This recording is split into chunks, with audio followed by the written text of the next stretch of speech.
నమస్తే, welcome to manures Telugu. Mahatma Gandhi జాతీయ గ్రామీణ ఉపాధి హామీ పథకాన్ని కేంద్ర రాష్ట్ర ప్రభుత్వాలు తూట్లు పొడిచాయని ఆంధ్రప్రదేశ్ కాంగ్రెస్ పార్టీ అధ్యక్షురాలు వైఎస్ షర్మిల ధ్వజమెత్తారు. గురువారం పల్నాడు జిల్లా నర్సరావుపేట మండలం రావిపాడు గ్రామాల్లోని ఇందిరా ప్రియదర్శిని నగర్లోని నిర్వహించిన జాతీయ ఉపాధి హామీ పథకం పరిరక్షణ యాత్ర కార్యక్రమం ఘనంగా నిర్వహించారు.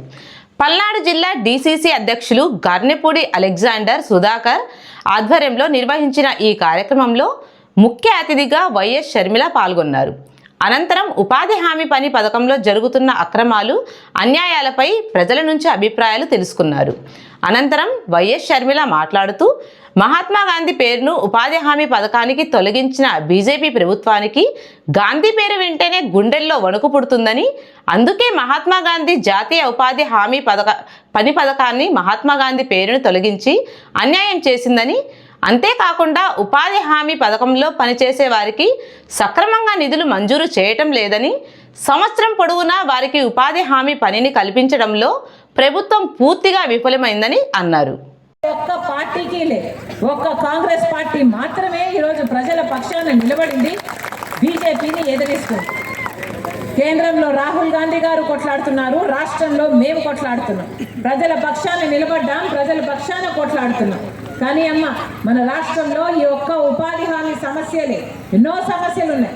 రైతులకు సమస్యలు ఉన్నాయి, ఎంతో మందికి ఇల్లులు రావటం లేదని చెప్తున్నారు, ఎంతో మందికి పెన్షన్లు రావటం లేదంటున్నారు, చదువుకున్న బిడ్డలకు ఉద్యోగాలు రావటం లేదు.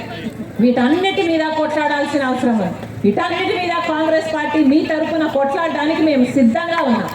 కానీ మా వెనకాల మీరు ఉండాల్సిన అవసరం ఉంది. మీరే కనుక లేకపోతే మేము ముందుకు వెళ్ళలేము. అందుకే చెప్తున్నా, మళ్ళీ కాంగ్రెస్ పార్టీ ఆదరించండి, హస్తం గుర్తుని మళ్ళీ ఆదరించండి. కాంగ్రెస్ పార్టీ వస్తేనే ప్రజలకు మేలు జరుగుతుంది. ఎందుకంటే రాజశేఖర రెడ్డి గారు కాంగ్రెస్ పార్టీ నాయకుడు. ఈ హస్తం గుర్తు, ఈ కాంగ్రెస్ పార్టీ రాజశేఖర రెడ్డి గారి పార్టీ. హస్తం గుర్తు కాంగ్రెస్ పార్టీ తరఫున రాజశేఖర రెడ్డి గారు ఎన్నో అద్భుతమైన పథకాలను తీసుకొచ్చారు.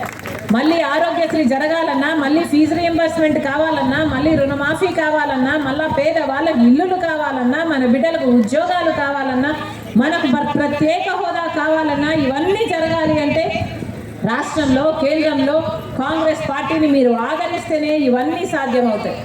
మళ్ళీ చెప్తున్నాం తల్లి, కాంగ్రెస్ పార్టీ మీ పార్టీ. ఈ పార్టీ మీ పార్టీగా ఉండింది, ఈ పార్టీ మీ పార్టీగా ఉంది, ఈ పార్టీ మీ పార్టీగా ఉండబోతుంది. ఇది మా వాగ్దానం మీతో. మళ్ళీ చెప్తున్నాం, మీరందరూ కాంగ్రెస్ పార్టీని ఆదరించే రోజు వచ్చినప్పుడు మళ్ళీ కాంగ్రెస్ పార్టీ